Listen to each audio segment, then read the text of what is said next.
About exploring your data with interactive visualization. She's a designer of all trades, currently coding at AppDirect as a front-end engineer and UI designer. She graduated as an architect with an emphasis on urban design, and now spends her evenings and weekends hacking on data and math. So please welcome Mary. Thank you. I've already completed my presentation. I'm not going to talk about everything in it. I'm going to go really fast, so feel free to check it out. And I'm also going to hint my startup a little bit. My startup, AppDirect. If you're looking for an awesome job and an awesome place to work, we are hiring basically every role imaginable. So check us out. Okay. So I'm going to talk about data visualization, what it is and why you should do it, and how you can get started. I'm basically going to focus on data visualization in the web browser and not really anything else. So data visualization basically started with science.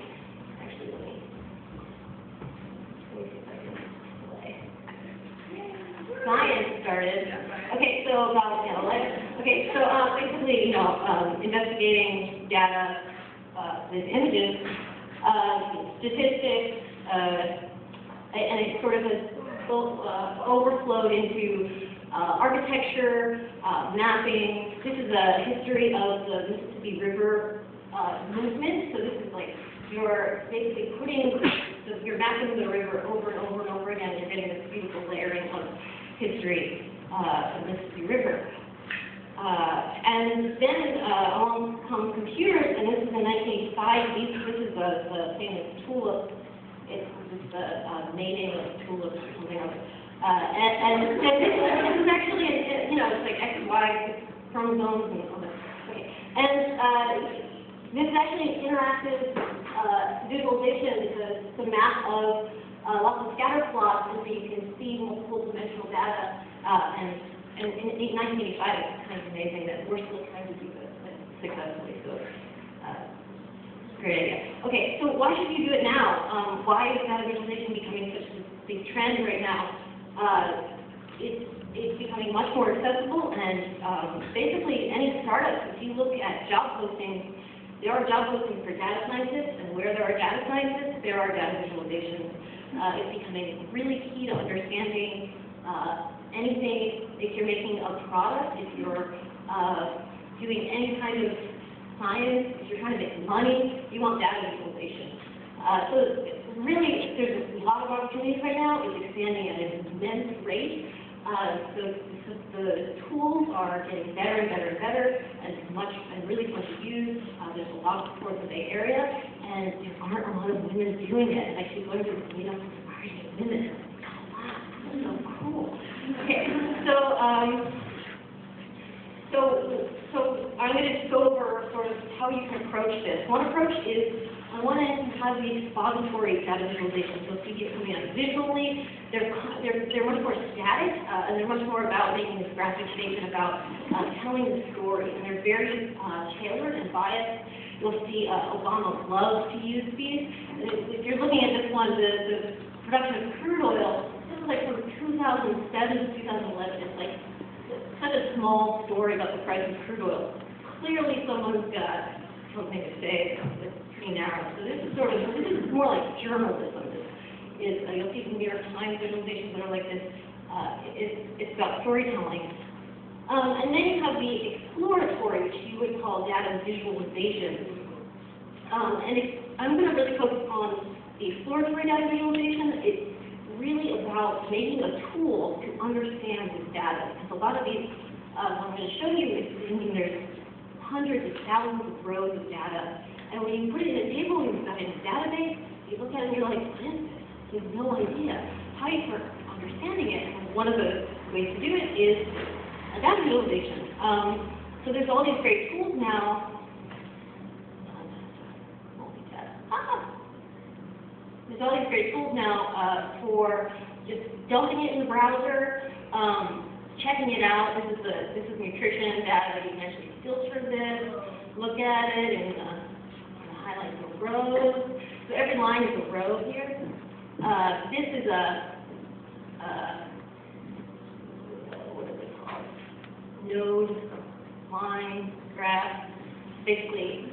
And if you didn't have this visualization, you would look at this in a table and not have any idea.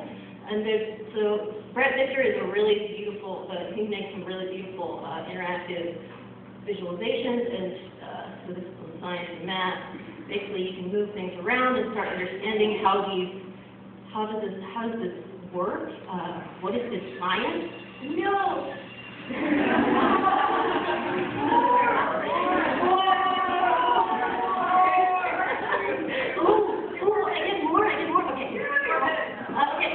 I'll go really fast. I'm going to skip this. Okay. Do you want to check out more infographics? It's really awesome. Okay. So how do you do it? Start with data. Data is going to be 75% of your time. It's going to take up days and days of your life. If you're just starting out, look for well-formatted data. Don't start by saying, oh, I want to add this energy consumption survey of the whole country plus racial information. You'll be in a rabbit hole forever. Whenever you want to join data sets, oh my gosh, that's so much work. So look for these formats. You know, if it's data.org, it's amazing, it's really great stuff. If you've got things in this format, it means you can dump it into these tools and you'll get to have a visualization within a few hours, tops. And if you get good at it, you can do it in 10 minutes. You can just whip these out. I love this page, women in the labor force.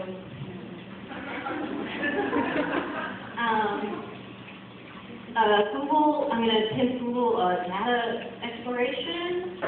It's very cool. It's a bunch of tools. You can get the data from this. They already have, this is life expectancy and fertility rate for countries. Yeah, if you watch China, China's this big blue one. Check out how crazy their curve is. China is drop. It's so cool. Like, if you didn't have this interactive visualization, you wouldn't see that. You wouldn't understand that dimensionality. That's why these tools are so awesome. Okay, so, I'm going to get through this. Tools. There's lots of tools. I'm going to talk about just JavaScript. I'm a JavaScript developer for a little while. I'm going to talk about JavaScript. I'm going to talk about this one called D3. It's pretty new. Okay. Let's do this. D3. There's all these examples. You can just start with an example. You just play with it.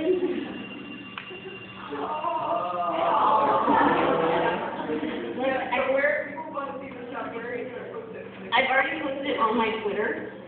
So I did. So my Twitter is. I did. Where's the beginning of my presentation? And Becica, that's me. And I've www posted it. I'm gonna get forced off the mic. Look, this is D3 in New York Times. New York Times. D3. Look at these. This is beautiful. This is D3. Done by Mike Bostock. He's an awesome guy. He'll be up at 11 p.m. on Saturday telling you how to make these things. Cool. Okay.